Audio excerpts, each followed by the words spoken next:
monde est prêt? Ah! Ah! Ah, j'arrive du Saguenay puis du Lac-Saint-Jean, là. On a fait 9 réunions d'évangélisation en 7 jours.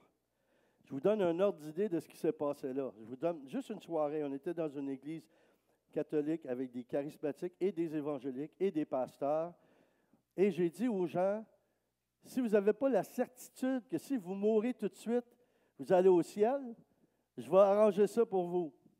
Je vais prier avec vous. Si vous voulez être certain que vous allez au ciel, je vais prier, levez votre main. Il y avait une centaine de personnes. Savez-vous combien il y en a qui ont levé la main? 80. 80 sur 100. Ça serait bon qu'on voit ça plus dans nos églises, un petit peu, hein? De plus en plus. Tous les endroits, pendant 3 ans, avant de devenir évangélique, j'ai fait ça. J'ai prêché 3 ans de temps à partir du catéchisme. Je vous explique.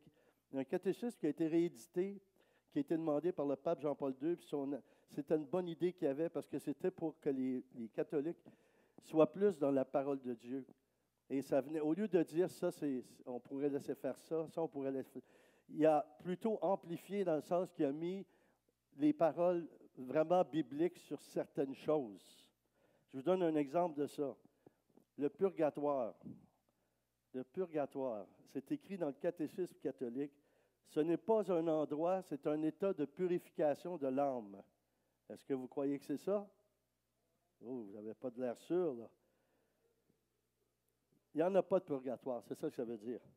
Par contre, à un moment donné, j'ai commencé à y croire, puis je vous explique. Moi, je voyage beaucoup.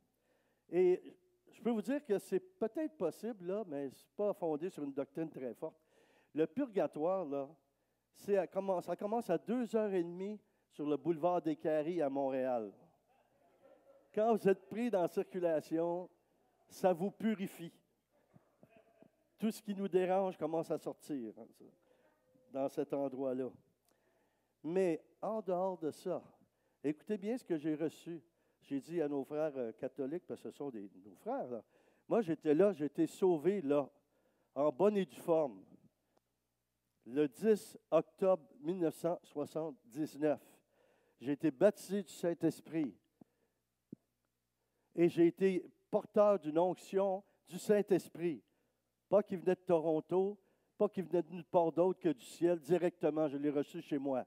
Et pendant des années, c'était 6 réunions par semaine, où on voyait des gens qui étaient touchés. Tu peux me mettre un petit peu de son en avant ici, je ne m'entends pas. Grand-papa, avec l'âge, là. Allô? Oui, OK. Vous m'entendez bien, par exemple? J'ai l'impression que je crie, puis moi, que j'ai compris, c'est que Jésus crie. Pas moi. Bon, OK. Moi, j'aime ça parce que je lance des blagues de même, là, puis il y en a, la semaine d'après, ils se mettent à rire, là. Mais là, profitez-en, riez tout de suite, parce que moi, je m'en vais pour 2 mois, là. Bon, saisissez les blagues. Bon, OK. Alors, ce que je vous partageais, j'ai osé dire ça dans une église catholique, puis c'est risqué, mais quand c'est le Saint-Esprit qui parle, on ne se trompe pas. Écoutez l'exemple. Peut-être que vous pourrez la donner, cet exemple-là, à des gens que vous connaissez. Parce que c'est comme quand les gens disent « Ah, moi, je suis catholique, non pratiquant. » Bon, mais moi, je suis menuisier, mais je n'ai pas de marteau. Tu sais, ça s'équivaut pas mal, là. Hein? Ou je suis un chèque, mais je ne suis pas signé. Ça vaut ce que ça vaut. Hein? Des fois, on se défend. Mais quand on suit Jésus, puis on est avec lui, puis on y appartient, on pratique d'être en union, d'être en amour, de marcher avec lui. On est des chrétiens pratiquants. Moi, pour mon cas, il y en a qui trouvent que je suis fatigant, mais ça, c'est d'autres choses. Ça, c'est une petite joke à la Jonathan, ça, là, ce que je viens de dire. Hein? J'apprends de toi, hein? J'apprends des choses. Là. Pas juste des blagues, mais d'autres choses aussi. Des très bonnes choses. Alors, ce que j'allais dire, c'était, j'ai osé dire, savez-vous que il n'y en a rien qu'un qui a versé son sang sur une croix pour nous? Ah ben oui, vous le savez, j'espère. Mais si vous ne savez pas, ce n'est pas Saint François d'Assise, ce n'est pas Saint Polycarpe, ce n'est pas Saint Piastre, ce n'est pas aucun de ces saints-là, ce n'est même pas Marie qui nous fait rentrer au ciel. Parce qu'il n'y en a rien qu'un qui a versé son sang sur la croix, c'est Jésus-Christ. Et savez-vous que c'est écrit dans le catéchisme catholique, croyez-le ou non? C'est écrit qu'il y a juste un chemin, un seul médiateur entre Dieu et les hommes, Jésus-Christ. Donc, J'ai même lu que Marie, dans la croyance, dans la doctrine catholique, c'est écrit dans le catéchisme, Marie n'est pas ce qu'ils appellent, eux, un dépôt du salut. Ça veut dire qu'un catholique ne pourrait ne pas prier Marie, puis s'il croit en Jésus, puis il marche avec Jésus, il est sauvé. C'est pas magnifique, ça? Là, vous êtes là. Je sais qu'il y en a qui n'ont jamais entendu ça, mais vous allez l'entendre de plus en plus, parce que ça fait partie des fondements d'un réveil. Et quand on est apostolique, quand on est apôtre, on établit des fondements doctrinaux qui sont solides. Même les évangéliques, parfois, disent « Ah, moi, c'est pas moi, je vous le dis, là, c'est la saine doctrine. » Mais même dans le bassin d'évangéliques, il y a des choses qu'il faudrait modifier, qui ne tiennent pas la route, mais on continue à y croire. Parce qu'on a fait confiance à nos dirigeants, c'est bien. Mais toi, quand tu es enfant, tu es un petit enfant, tu fais confiance à tes parents.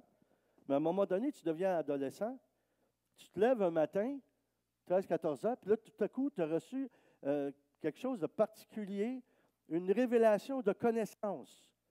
Et cette connaissance-là, ce que tu découvres, c'est que tu connais tout, tes parents ne connaissent rien. Tout à coup, c'est ça, là. Mes parents, c'est des sans-dessin. Mes parents, c'est des imbéciles. Mes parents ne connaissent pas grand-chose. Là, tout à coup, tu arrives à 17, 18, là. You know what I mean? Et là, cette révélation-là commence à changer. Et quand tu as des enfants, tu commences à changer encore, puis tu te dis, « Wow, mes parents, c'est des héros. Mes parents, c'est des modèles. J'ai eu des parents extraordinaires. » C'est drôle, hein, ça change. Pourquoi ça change? Parce qu'on découvre des choses. On mature, puis on découvre des choses. Quand on commence à le vivre nous-mêmes, on se rend compte, « Oh, c'est pas ce que... » Bon. Vous me comprenez jusque-là? Là, c'est une belle place pour dire Amen, ici, là. Bon, OK. J'ai volé ça à Michel Chevalier. Non, lui, il fait plus ça de même. Luc, il doit aimer ça. Moi, quand je danse avec lui sur un estrade, hein, Luc? J'ai dansé avec nos frères africains, là.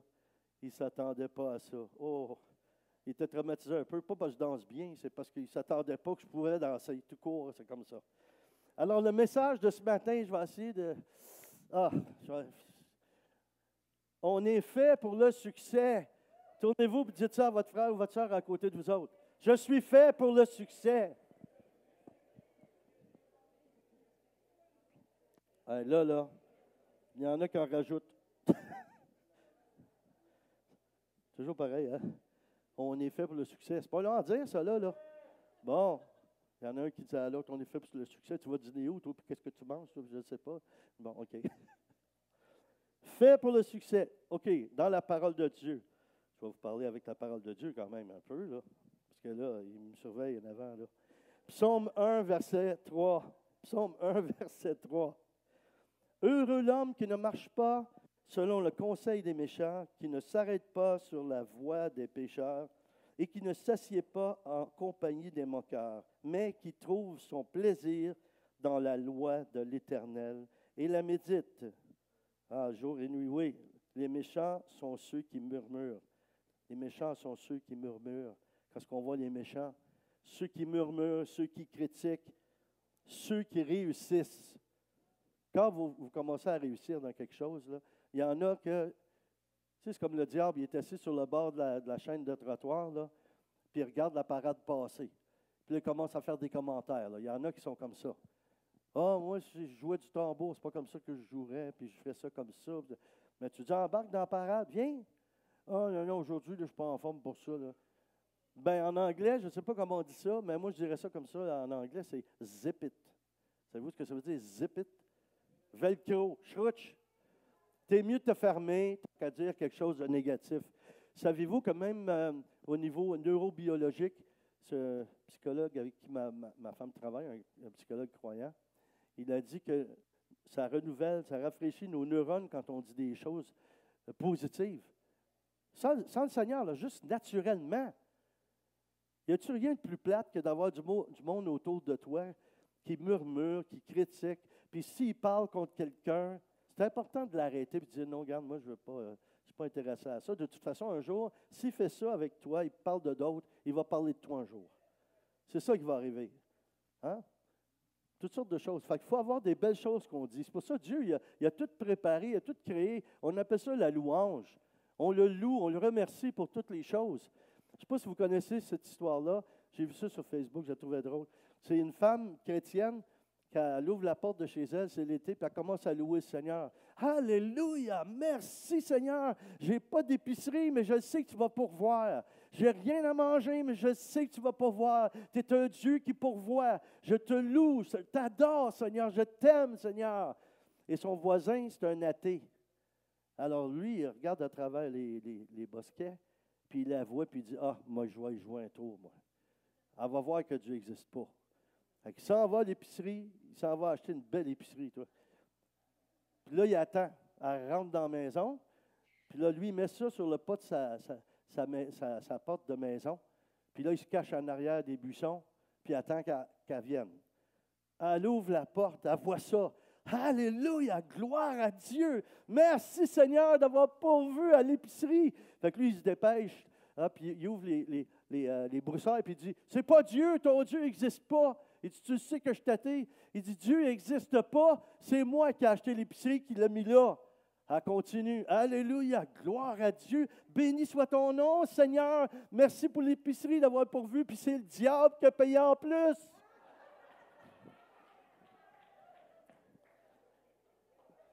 Une des clés de la réussite est de faire ce que d'autres ne veulent pas faire.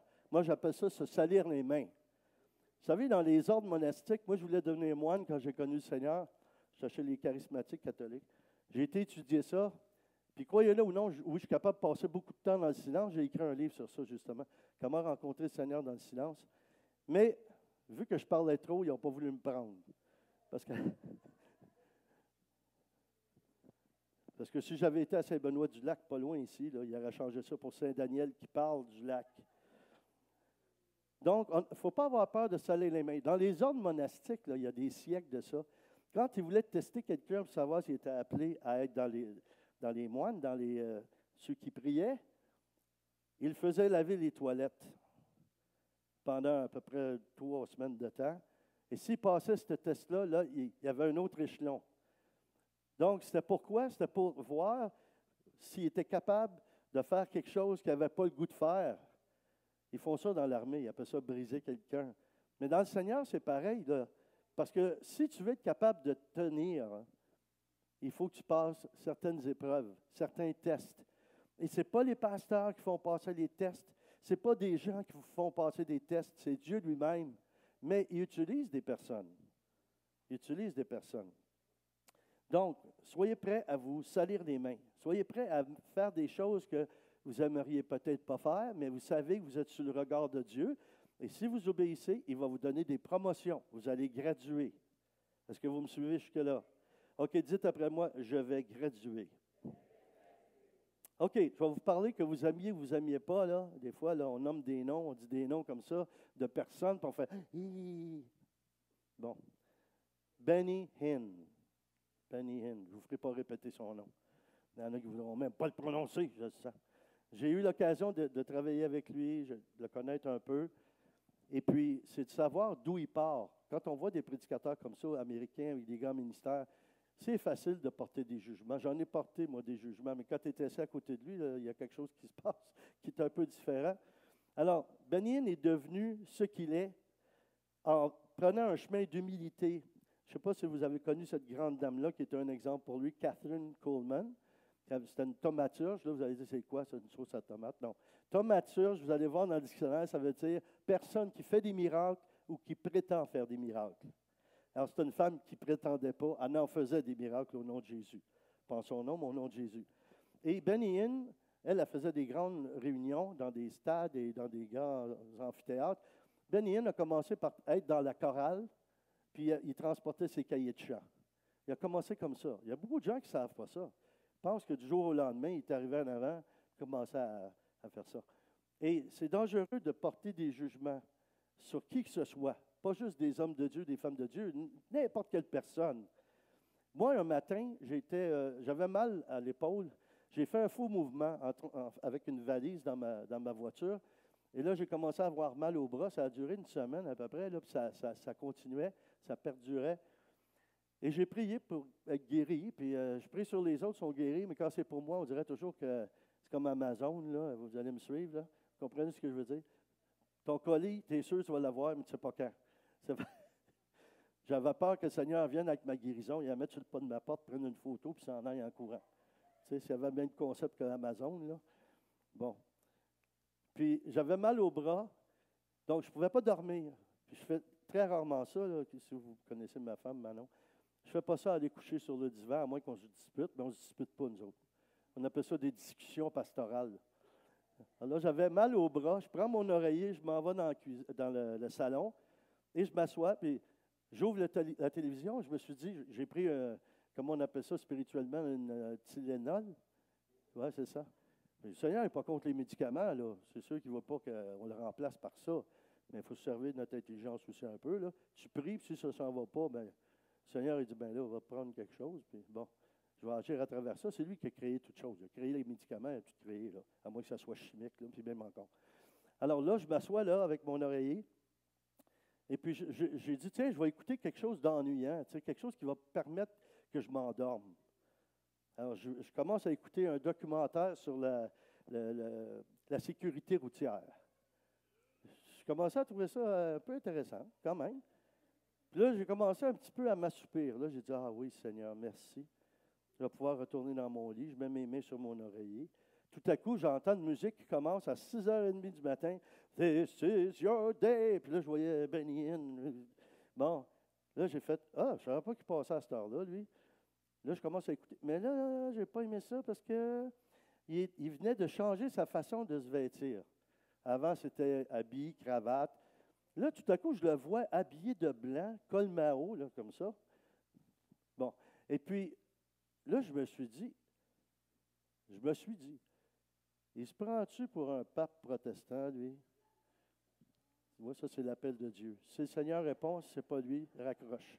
C'est comme ceux qui reçoivent le don des langues dans la douche, là, et s'il y a une douche téléphone, ils viennent d'avoir l'appel de Dieu, eux autres aussi.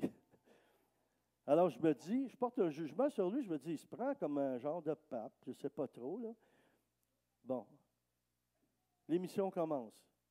Ils montrent des témoignages, ils prêchent. Puis là, à la fin, il dit, je vais prier pour vous. Alors, plein écran, puis il est comme ça. Ceux qui connaissaient un peu comment il est comme ça. Puis là, je vais vous le traduire, mais je vais vous le dire comme lui, il l'a dit.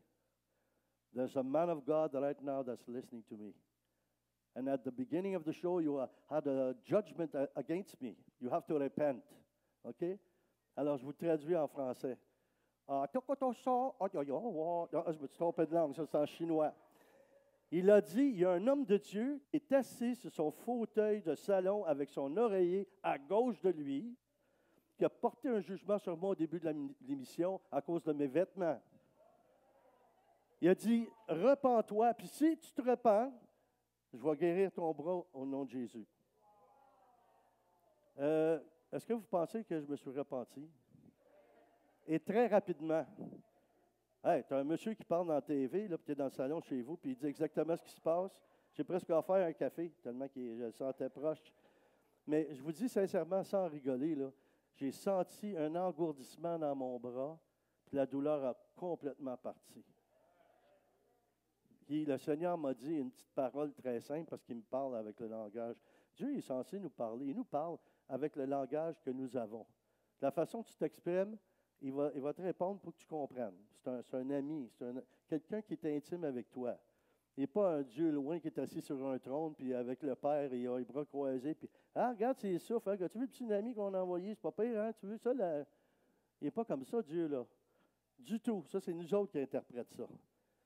Alors, qu'est-ce que le Seigneur a fait? Il a guéri mon bras, je me suis repenti, puis il m'a fait réfléchir à, c'est pas juste un homme de Dieu, c'est n'importe qui. Parle pas en mal de n'importe qui. En anglais, il disait « see the best and pray the rest ». Ce qui veut dire, vois les choses, vois ce qui est bon, puis ce qui est pour toi moins bon, prie pour que ça change. Souvent, on sème des choses négatives. OK, Luc 16, 10 dit « Celui qui est fidèle dans les moindres choses l'est aussi dans les grandes, et celui qui est injuste. » Donc, si Dieu te confie des petites choses, puis tu es fidèle dans ces petites choses-là, il va t'en confier des plus grandes. Il va en faire des plus grandes.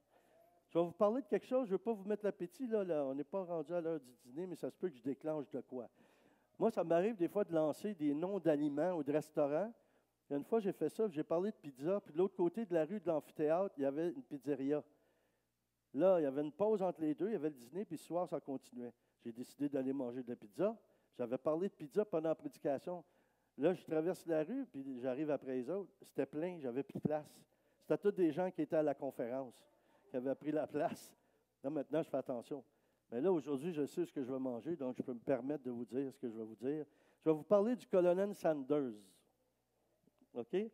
Le colonel Sanders, il a fait du poulet, il a fait cuire du poulet presque toute sa vie. Puis savez-vous, quand il a commencé à avoir sa première franchise, son premier restaurant, il était âgé.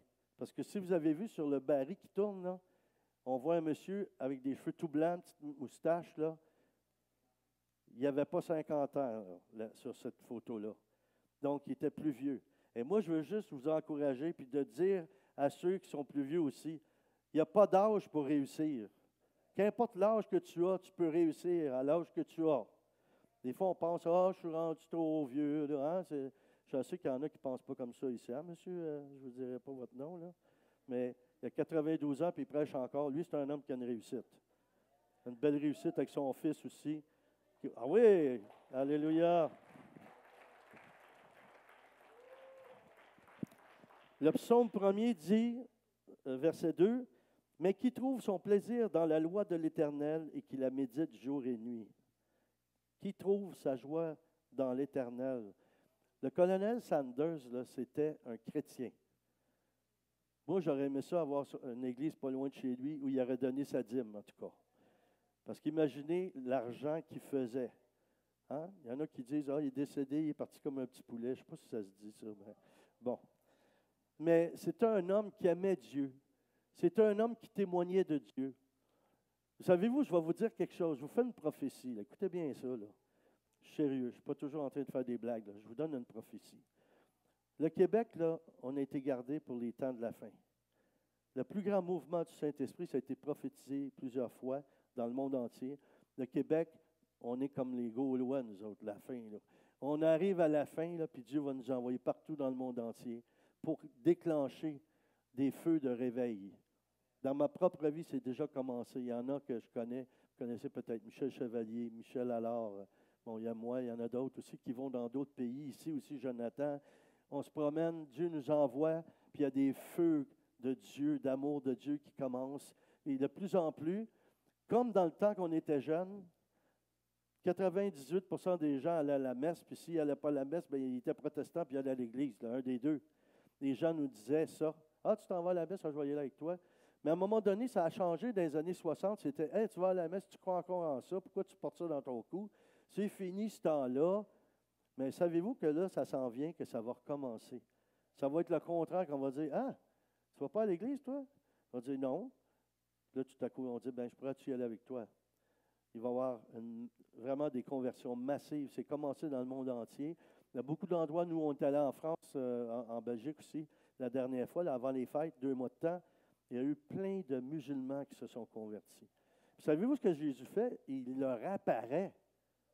Il leur apparaît. Ils ne peuvent pas douter, là, il leur apparaît. C'est des miracles extraordinaires que Dieu est en train de faire.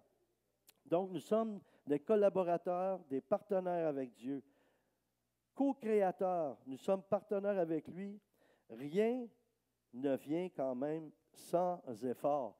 Là, je vous parle d'un autre personnage historique, Thomas Edison. C'est lui qui a inventé l'ampoule électrique, là, puis des inventions comme ça, un gramophone. Bon.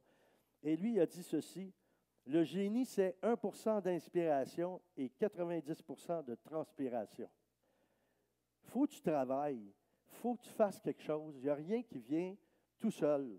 Mais Dieu est là. Quand tu as Dieu dans ta vie, c'est ton collaborateur. Donc, si tu marches avec lui, tu le consultes. Est-ce que je l'ai dit ça? Tu le consultes. Tu le consultes. Il y a beaucoup de gens qui font quelque chose, sont chrétiens. Ils le font, puis après ça, « Ah, j'aurais pas dû faire ça. » Puis là, ils viennent me voir. « Pasteur Boudriard, voulez-vous prier pour moi? » J'ai dit, « Est-ce que tu as consulté Dieu avant? » Non. Après, ils se demandent pourquoi c'est comme ça. tu as fait ta volonté au lieu de faire de celle de Dieu. Savez-vous ça, sans exception, tout le monde qui existe, on est tous sur la terre pour faire la volonté de Dieu. Il y en a qui ne savent pas encore, ils vont le découvrir. Mais faire la volonté de Dieu, ce n'est pas être un petit chien, là, puis non, tu es un avec lui. Ça dit, vous êtes la gloire de Dieu. C'est la Bible qui dit ça. On cherche la gloire de Dieu, ça dit la gloire de Dieu, c'est l'homme. La femme aussi, là, on comprend? Avec un grand H. Chercher la gloire de Dieu partout. Laissons les fleuves d'eau vive couler par nous, puis on va la voir, la gloire de Dieu se manifester. Moi, en tout cas, si vous ne la voyez pas, moi, je la vois, puis si vous voulez la voir, ben, tenez-vous avec nous, vous allez la voir. C'est aussi simple que ça.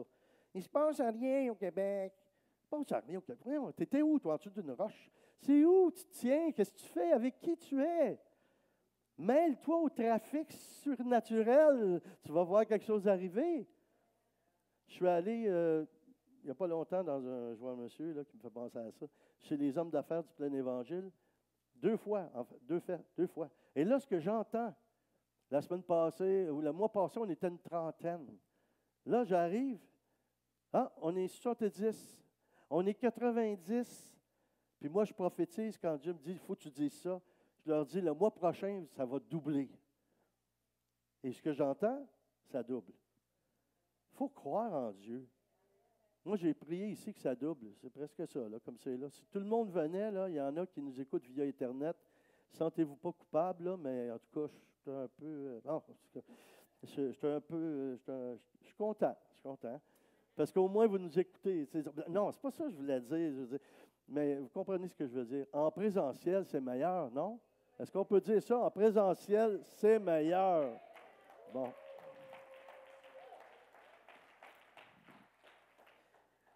Les gens qui sont des spectateurs, je parle du succès, là, qu'on est un succès, les gens qui sont des spectateurs, on leur donne trop de puissance.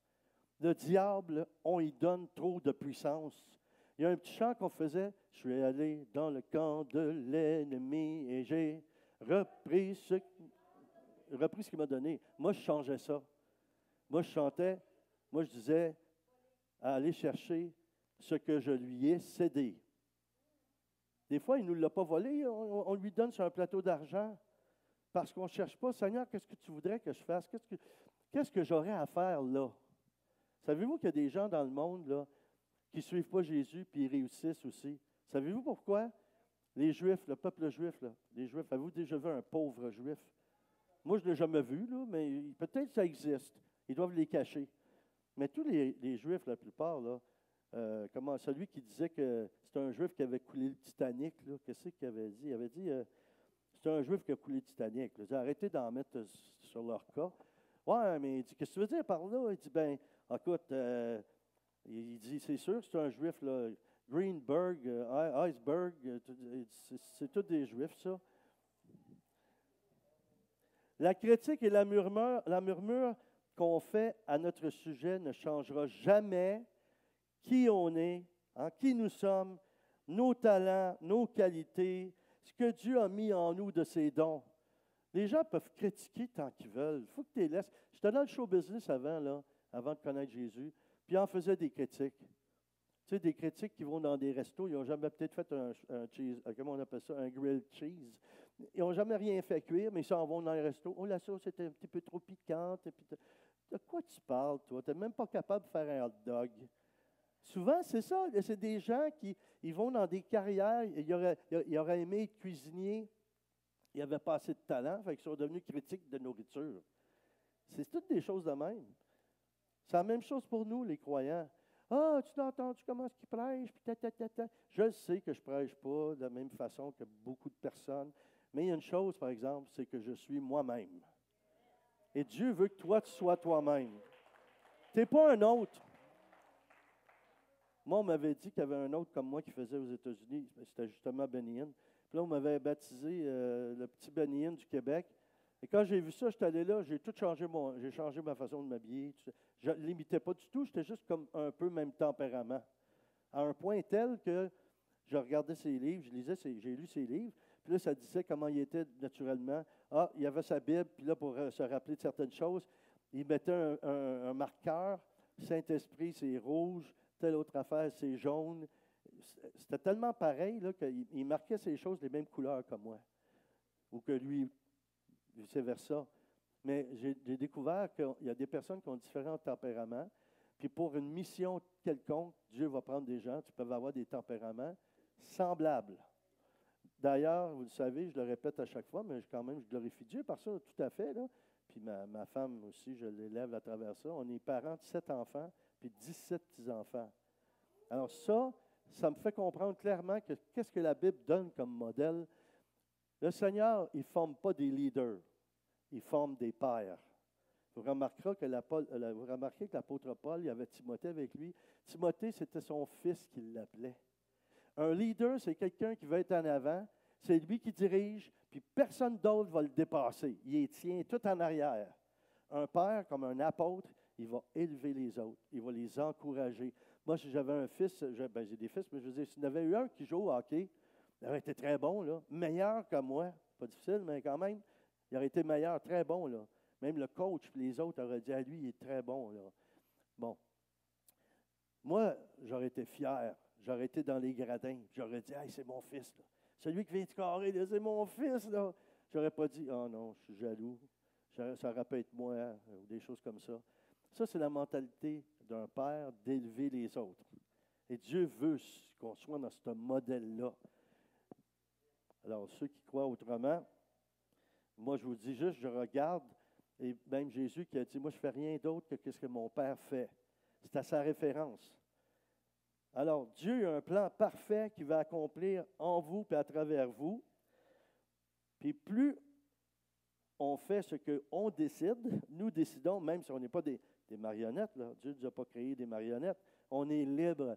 Mais c'est ça aussi. Savez-vous même que nous, on a une liberté que les anges n'ont même pas. Et au début, quand Dieu les a créés, il y avait de la liberté. Mais ça a changé. Puis après ça, nous avons des privilèges que les anges n'ont même pas. C'est fort, là, quand on pense à ça. On est au-dessus des anges. Même s'il y en a qui appellent leur femme mon ange. Vous savez pourquoi les hommes ils appellent tous des petits mots doux, leur femme, mon petit lapin, ma petite chouette, tu sais, ma petite biche, des mots comme ça, là. Savez-vous d'où ça vient, ça? C'est parce que Dieu a donné à Adam de nommer les animaux, puis il est resté pris avec ça. Bon, gardons nos yeux sur Jésus, sur la volonté de Dieu. Laissez-vous influencer par ceux qui ont fait leur preuve. On dirait que je n'allais pas vous inclure, mais nous autres, les plus vieux, là, moi, j'ai déjà été un petit coq. Quand j'avais 30 ans, là, tassez-vous, j'arrive. Là. Mais j'avais de l'expérience quand même. J'avais des preuves, mais il me manquait un petit peu de maturité. Puis je l'avais, l'affaire. Vous comprenez? Les plus vieux, ils l'avaient, mais moi, j'étais, disons, nouveau, amélioré comme les nouveaux pâtes à dents, là, tu sais. J'arrivais. Tassez-vous, je suis le petit Bénin du Québec. On y va par là. Mais c'est difficile quand tu es jeune, puis tu remplis des grands endroits, là, puis il y a des milliers de personnes qui viennent, puis des conversions, puis de la télévision, puis de la radio. Je l'ai déjà dit, une fois, j'avais une émission à Montréal. J'avais 200 000 auditeurs à cette époque-là, dans les années 90. Il n'y avait pas d'Internet, ça commençait, là. C'était beaucoup de monde, ça. J'étais avec un autre évangéliste avec qui je travaillais régulièrement, puis il y avait 2 millions de personnes qui écoutaient par jour. À TVA, à Radio-Canada, dans ce temps-là, il y avait 4 saisons, puis les choses moins intéressantes, là, c'était quoi, Canal Famille, chose de même, là. Ça ne passait pas, là. Mais, mais quand tu vis ça, c'est difficile, hein, parce que tu viens la tête lourde. Tu sais, j'avais un petit corps et une grosse tête. Vous comprenez ce que je veux dire? Aimez-vous le Seigneur. Il est par là. Ça m'aurait pris une porte de garage pour entrer dans ma maison, tellement que ma tête était enflée. Mais Dieu, malgré tout ça, il m'a donné d'avoir du succès, mais avec lui pour sa gloire. Je ne prenais pas la gloire, par exemple. Mais imaginez, là, je vous donne une idée de ce qui se passait. Je suis dans une foule, puis il y a des gens dans leur foi, c'est leur foi, là. Ils se disaient, si je peux juste toucher à cet homme-là ou à sa femme, je vais être guéri. Ils le faisaient, puis ça arrivait.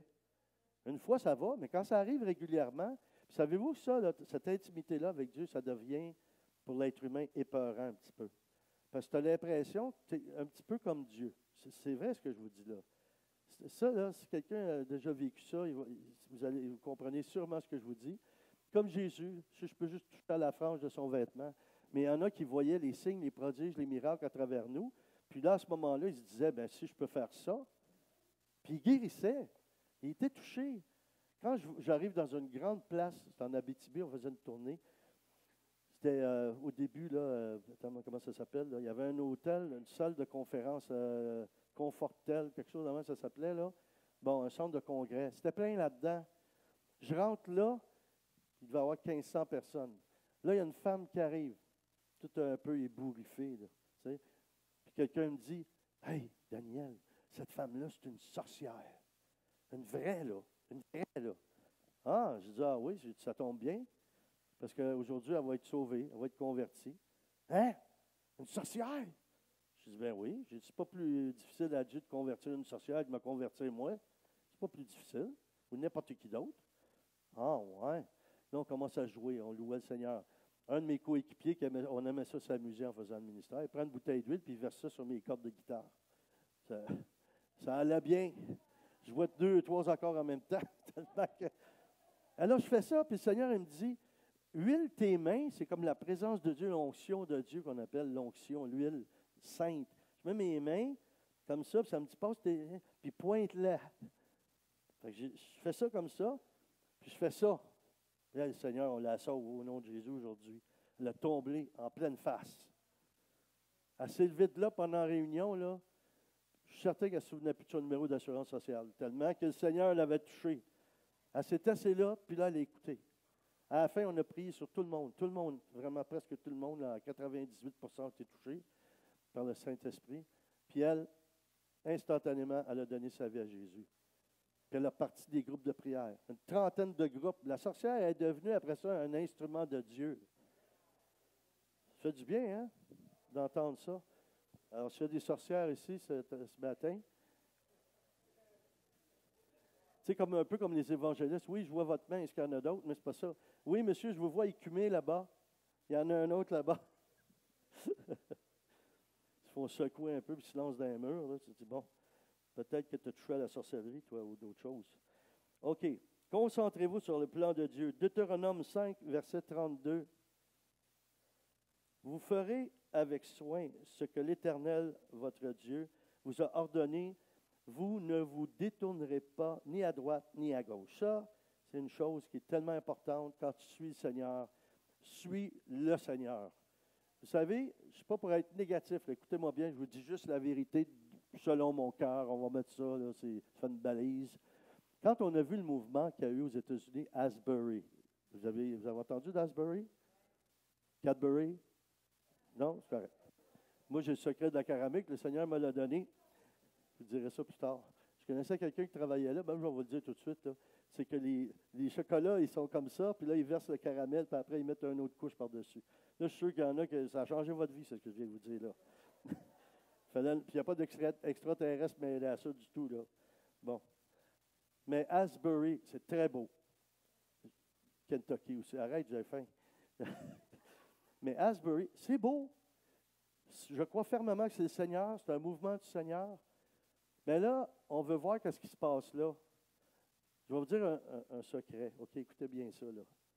Quand j'ai été touché par l'onction du réveil des années 90, là, j'étais tout seul dans une chambre, insonorisée en plus. J'avais un studio, j'étais dans ça. Je priais le Seigneur, tranquille, et boum, ça m'a tombé dessus. Je n'ai pas regardé à gauche, je n'ai pas regardé à droite. Je n'ai pas été à Toronto, que je connais John Arnott. J'ai fait du ministère avec déjà, avec Nancy. Et même, je lui ai dit, tu savais ça, John, que moi, je me suis fait taxer de choses négatives à cause de ce que vous avez vécu, parce qu'il se passait des choses semblables. Tu sais, je veux dire, tu prêches à 200-300 personnes, il y en a 200 qui se lèvent du coup, ils se mettent à courir autour de la salle, puis tu n'as rien fait. Là, le Seigneur, il commence à faire des choses que tu n'as jamais vues.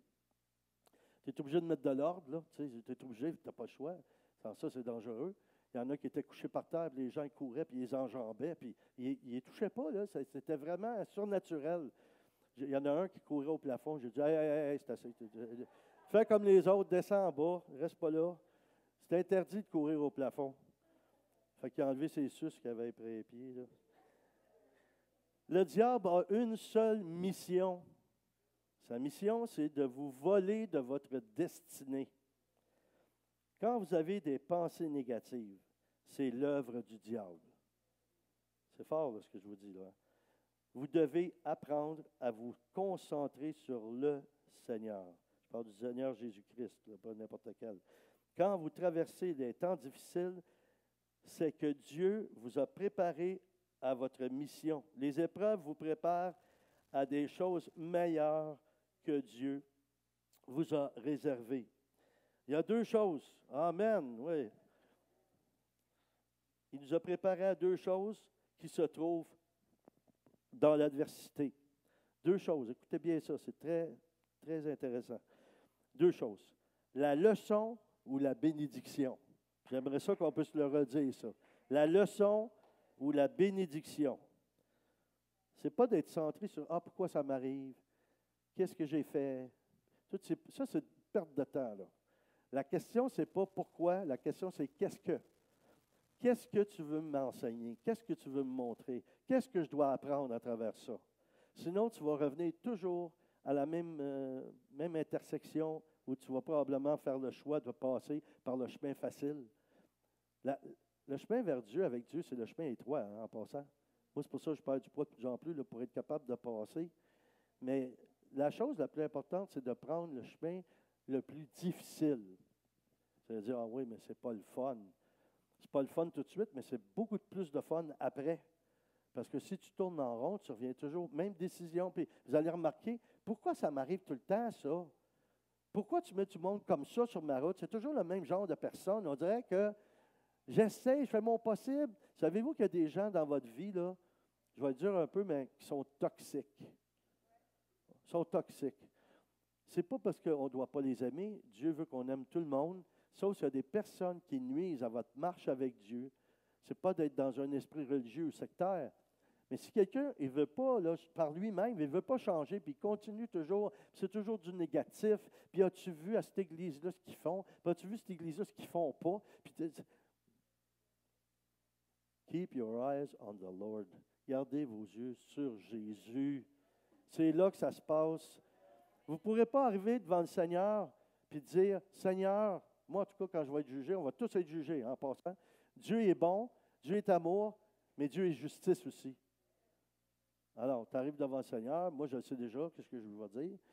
Seigneur, je te demande pardon pour toutes mes fautes, mais c'est Manon qui m'a dit de faire ça. Là, je ne dirais pas ce que les femmes peuvent dire Amen, parce que là, j'espère que vous allez me laisser sortir de l'Église. Là. Une autre clé pour la réussite, c'est la sagesse. La sagesse est une clé.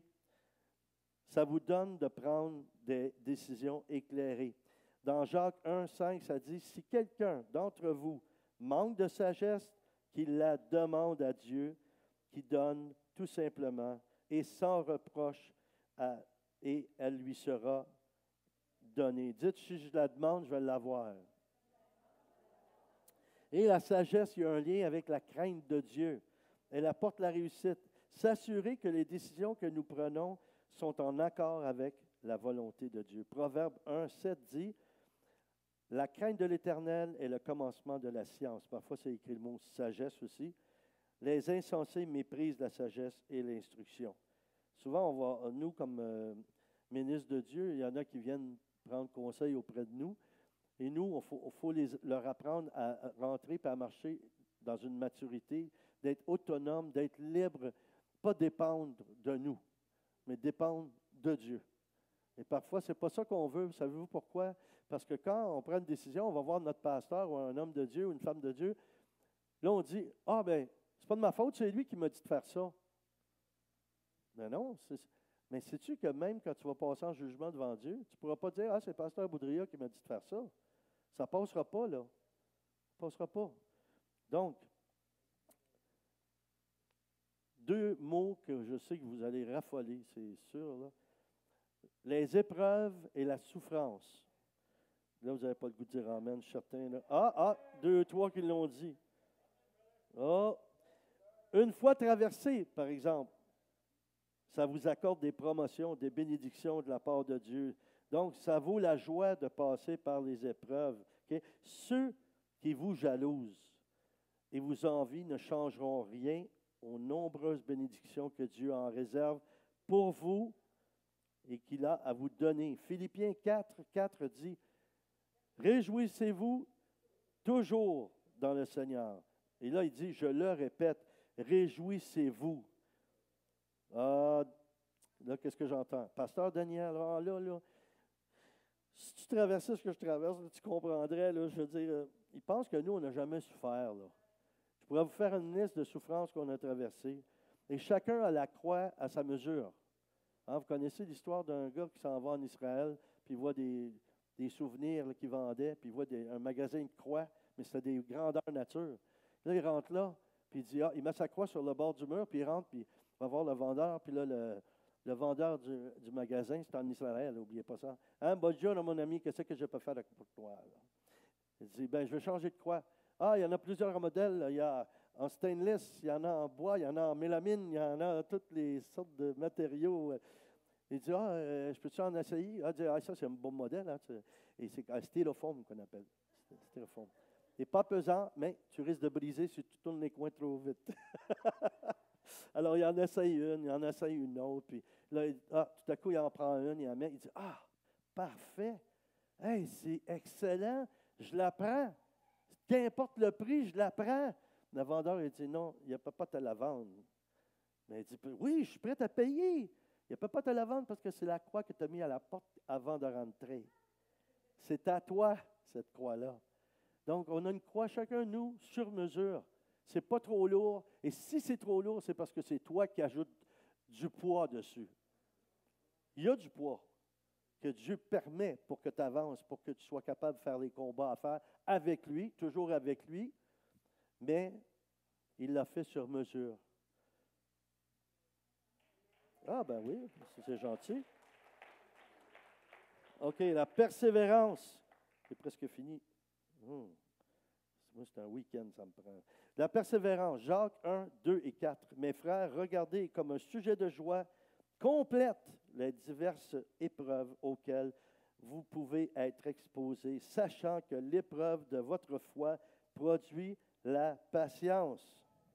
Mais il faut que la patience accomplisse parfaitement son œuvre afin que vous soyez parfaits et accomplis sans faillir en rien. Ouf! C'est tout un contrat, hein, ça? Moi, c'est comme j'ai dit l'autre jour, là. J'ai commandé des habits par Internet. Je pense que j'ai fait une erreur. J'ai prié pourtant avant, mais là, je ne suis pas parfait. Hein. Puis ça vient d'un pays lointain où les gens ont les yeux comme ça. Puis j'ai commandé des habits. Puis là, la semaine dernière, j'étais dans une église, puis là, ma femme, puis la pasteur, comme on dit, ils se marraient. Là. Ils me regardaient, puis ils rigolaient beaucoup à mon sujet. Parce que j'étais dire, c'est comme la patience. Je l'ai commandé par Amazon, puis elle n'est pas rentrée encore. Puis là, les autres, ils ont dit, probablement que c'est pris dans un bateau quelque part avec tes 2 habits. Dernière chose, et ce matin, on va prier. On va faire deux types de prières.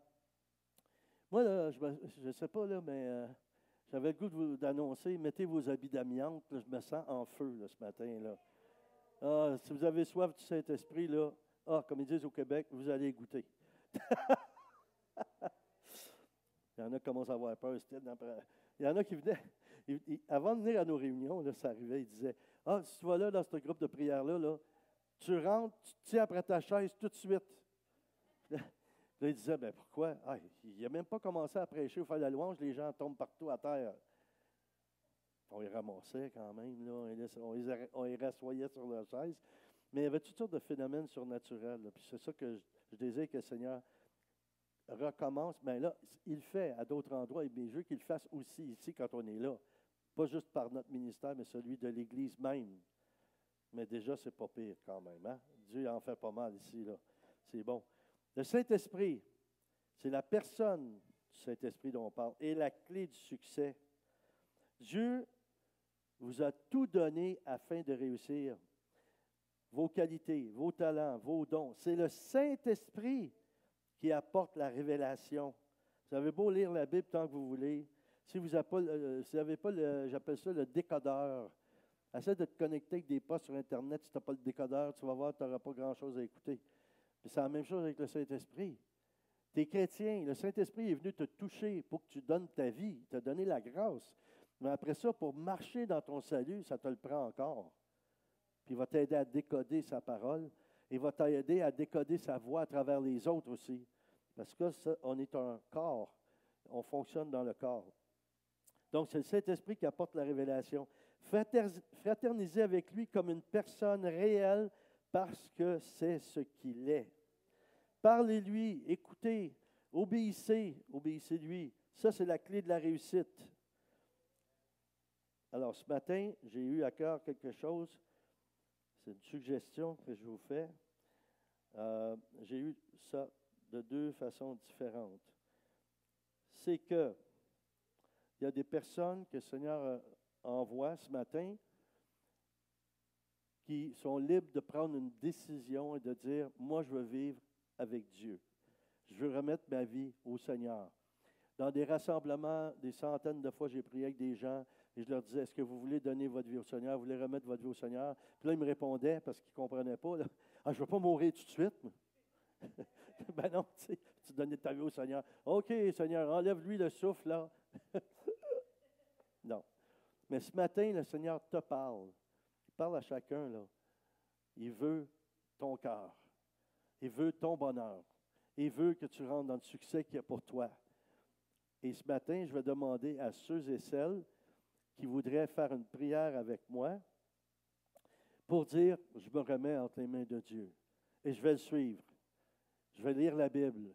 Je vais aller à l'église. Je vais me trouver un endroit où Dieu va me guider ou avec des gens qui m'ont invité. Et souvent, c'est comme ça. La plupart du temps, il n'y a personne pratiquement ici qui est arrivé, puis tout à coup, le Seigneur il est tombé dessus. Là. C'est souvent à travers quelqu'un qui nous invite ou quelqu'un qui nous parle au travail ou qu'importe où c'est. Donc, ce matin, c'est un cadeau éternel. Parce que quand vous allez donner votre vie à Jésus, là, c'est sûr que vous allez au ciel. Puis en plus de ça, c'est le bonheur éternel. Puis vous allez commencer à expérimenter ce bonheur-là ici-bas. Ce n'est pas juste au ciel, ça commence ici. Comme vous pouvez voir, on a le droit de rire dans l'Église, on a le droit de danser dans l'Église, on a le droit de sauter dans l'Église. Je ne veux pas dire une bombe, il faut faire attention. Moi, c'est la dernière affaire que je donnerais comme fruit, comme collation à un terroriste, là, une pomme grenade. Là, c'est bon. Les fruits de l'esprit qu'on doit partager ici. Là, les jeunes sont découragés. Ils sont là. Pas possible, c'est pas possible. Je vous l'ai dit de prier pour moi. Vous ne priez pas assez fort. C'est pour ça que je dis des affaires de même. Bon.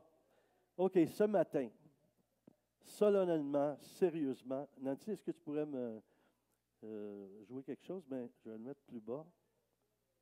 Ah oui, il y a un beau son certain. Le volume est ici, là. C'est lui le volume. Alors, notre charmante Irlandaise violoniste. C'est parce que ça, c'est dessus. Non, c'est beau. Vas-y. C'est bon, ça? Ouh! Comme disait l'Italien qui était assise, il y a une tente des anges. Ah non, c'est à Marseille, ça, je me suis trompé de langue. Bon, OK. Oh, l'atmosphère est en train de changer. Alléluia. Merci Seigneur pour cette grâce du salut qui vient. Je vais demander à tout le monde de baisser la tête et fermer les yeux.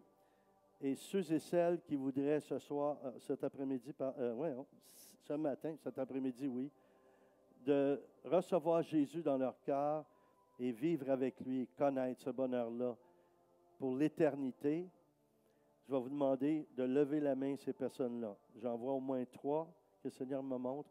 Levez votre main juste pour dire, oui, je vais faire cette prière-là, puis je vais accepter Jésus aujourd'hui. Gardez vos yeux fermés gardez vos yeux fermés. Je veux seulement voir les gens qui vont lever la main. Levez la main là où vous êtes. Levez-la haute que je puisse voir. OK, merci. Merci. OK, vous pouvez baisser la main. Il y en a d'autres que le Seigneur, il vous parle. Vous avez faibli un peu dans votre foi. Il veut que vous soyez consacrés, que vous puissiez vous reconsacrer. Levez votre main, ces personnes-là. J'en vois 4. Merci, merci. C'est bien. Levez la main. Oui. OK. Levez la main. Merci. Merci. Merci. J'en vois une 5e aussi. OK. Merci. C'est pas honteux de dire, ah, j'ai failli, puis je veux recommencer à nouveau, là, rafraîchir ma foi avec Dieu. OK.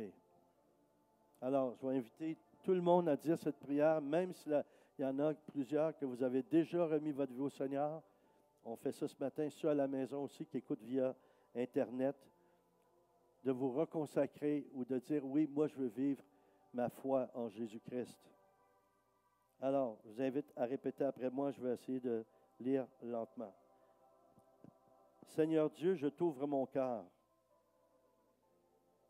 avec mes problèmes, mes questions, mes échecs, mes déceptions, mes craintes.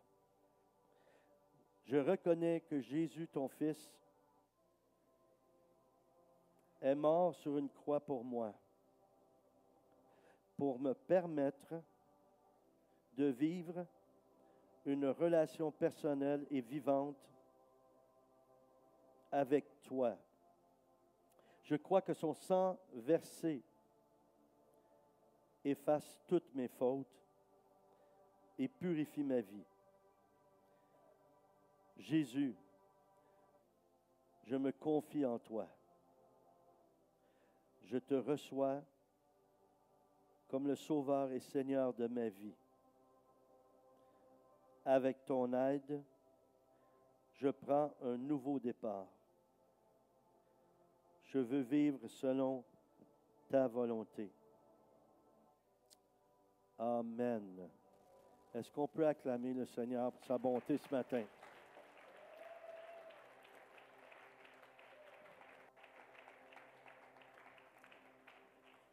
Alors, on a terminé d'une certaine manière. Ceux qui veulent quitter, vous êtes libres de quitter.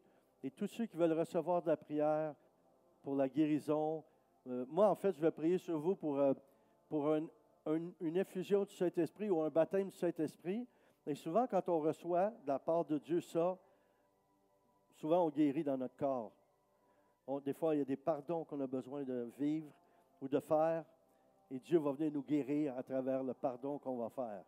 Et ça, c'est à travers le Saint-Esprit qui va donner sa grâce ou nous donner le courage peut-être de rencontrer ces personnes-là qui nous ont offensés ou les appeler ou communiquer avec eux. Et il y en a plusieurs ici que vous avez des maladies physiques et c'est dû à un non-pardon. C'est dû à un non-pardon. J'ai vu une femme, à un moment donné, dans une église où j'étais, et j'ai reçu dans l'esprit qu'elle avait été abusée, cette femme-là. Et elle souffrait de fibromyalgie. Et elle m'a dit, est-ce que vous pouvez prier pour ma guérison? J'ai dit, oui, mais en même temps, tout ce que tu as à faire, c'est de pardonner à ton agresseur. Elle m'a dit, je ne suis pas capable. J'ai dit, Dieu, il ne t'a pas demandé si tu étais capable, il t'a demandé si tu voulais. Elle a dit, oui, je veux. Alors, j'ai prié avec elle. Elle a répété la prière que j'ai reçue du Seigneur. Et la semaine suivante, elle est venue et elle a dit, j'ai été voir mon médecin, je suis complètement guéri de la fibromyalgie. C'est bon, hein? Bon, alors, la semaine prochaine, n'oubliez pas, Pasteur Daniel W. Poulain va être de retour pour la prédication. Et puis, moi, je serai là avec le groupe de musique aussi. Là, Dieu, dans sa bonté, a voulu que j'aille d'autres qui accompagnent. Là, il y a Benoît et Sylvie qui sont là aussi. Notre frère qui joue de la basse puis qui chante. Là. C'est quoi ton prénom déjà, Martin? Saint-Martin de Porès. Le connais-tu, lui? Saint-Martin de Porès. Est-ce qu'il y en a qui ont déjà entendu ce nom-là? Savez-vous ce qu'il fait, lui? Sa vocation, c'est de chasser à vermine.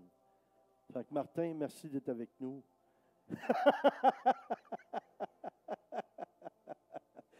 Sa charmante épouse. Toute la chorale ce matin, merci beaucoup de m'avoir accompagné. Hein. C'était bon? Vous avez réjoui mon cœur. Donc, tous ceux qui veulent être bénis, touchés, guéris, etc. par le Seigneur, vous pouvez avancer. Venez ici, former une ligne ici devant. Je vais avoir besoin peut-être de l'équipe pastorale ou d'aide. Et si vous voyez des gens qui sont au sol, qui tombent au sol, n'ayez pas peur, là. On met des gens derrière vous, de un. Et deuxièmement, personne ne perd connaissance.